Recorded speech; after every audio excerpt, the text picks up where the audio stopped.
I heard the elf talked about me, the one with the golden hair who sits in taverns now and looks at maps. He said my name in his archive. He got most of it right. He got some of it wrong. I usually correct people with a blade, not words. But the elf meant well. I am Karadru. I come from the south, the part your maps leave blank. I walked north 3 years ago because I wanted to see what was up here. I have seen your castles, your markets, your armies. I have tasted your ale and bedded your women. I have opinions about all of it. Your authors call my people barbarians. That word means nothing to me. Where I come from, we do not have it. We have words for builder, hunter, mother, fighter, carver, singer, but no word for barbarian. That word is yours. You made it for people you have never had the courage to visit. My people carved homes into canyon walls before your kingdoms had names.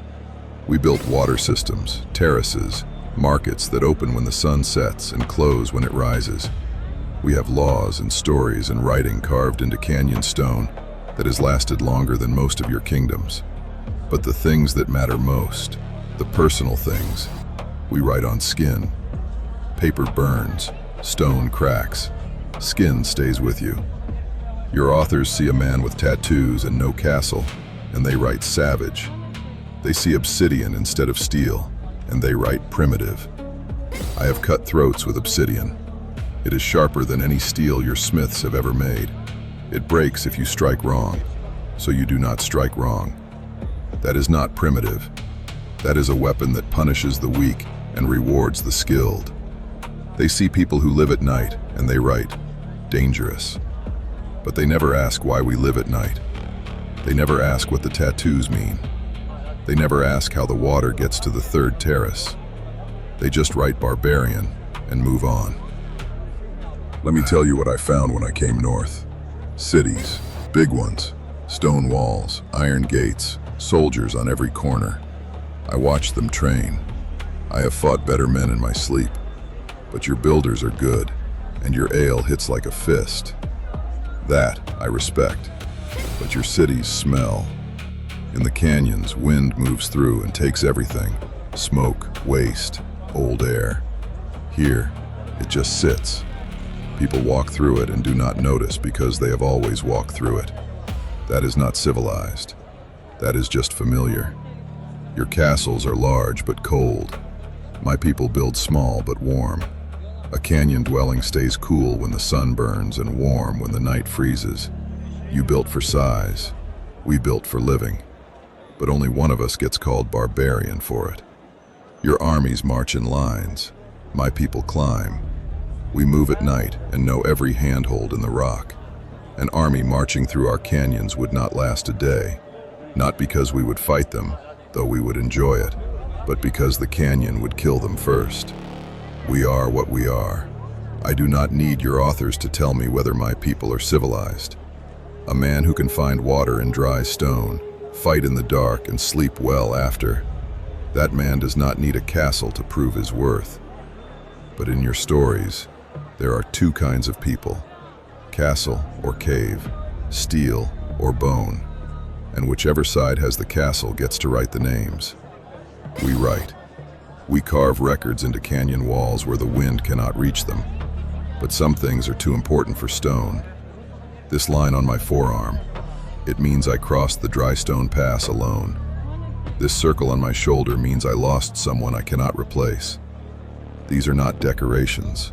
They are facts written where no scribe can alter them and no fire can reach. Your authors see a tattooed savage.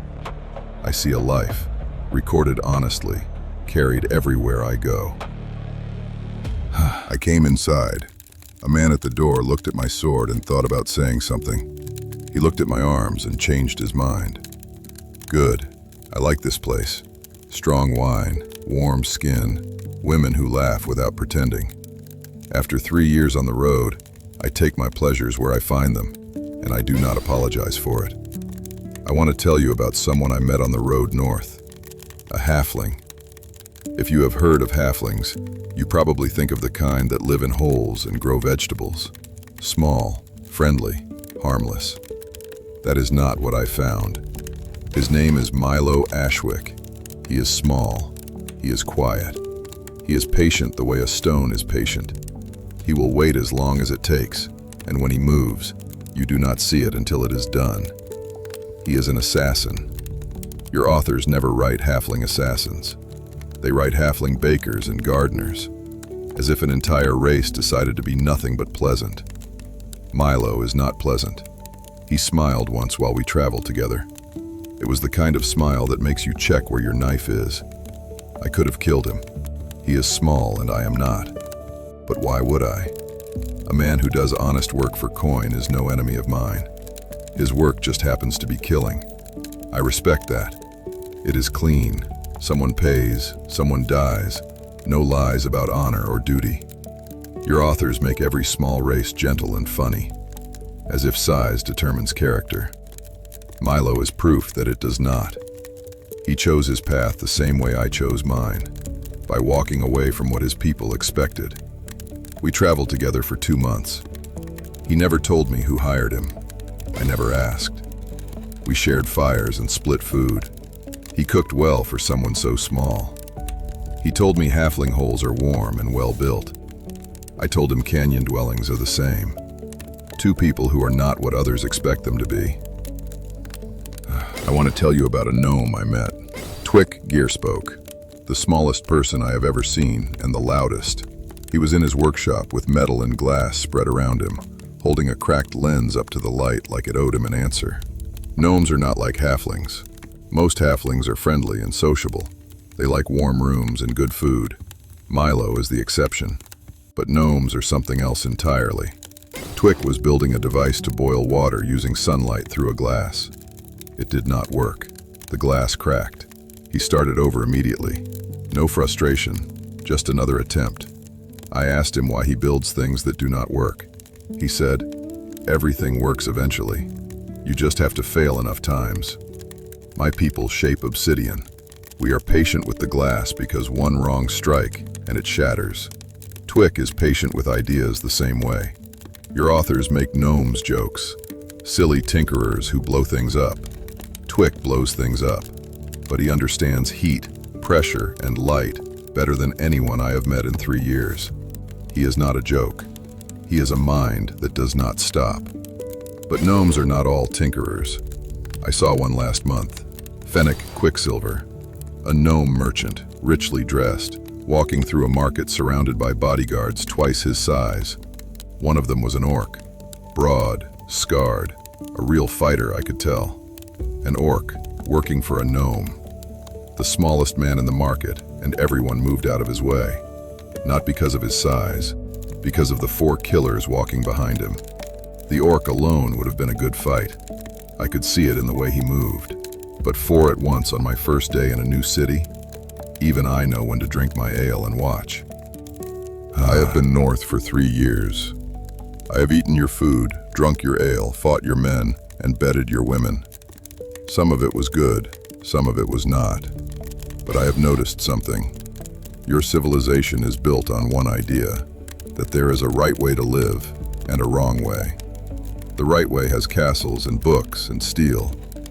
The wrong way has canyons and skin and obsidian. And the people who live the right way get to name the people who live the wrong way. They call them barbarians. I do not mind the word. I have been called worse by men with swords in their hands. They stopped after my pommel broke their nose. Nowadays, rarely anyone says it to my face. The word says more about the person using it than the person it describes. Your authors could write us differently. A man from the south who reads the night the way you read a book. A halfling who kills for coin. A gnome who fails 100 times and calls it progress. But that would require asking. And your authors do not ask. They assume. I am Karadru. I am not a barbarian. I am not civilized either. I am a man who has fought, eaten, loved, and bled his way across your north. And I am still here. I have more to say, but not tonight. Tonight the wine burns well, the fire is warm, and there is a woman in the next room. I am content.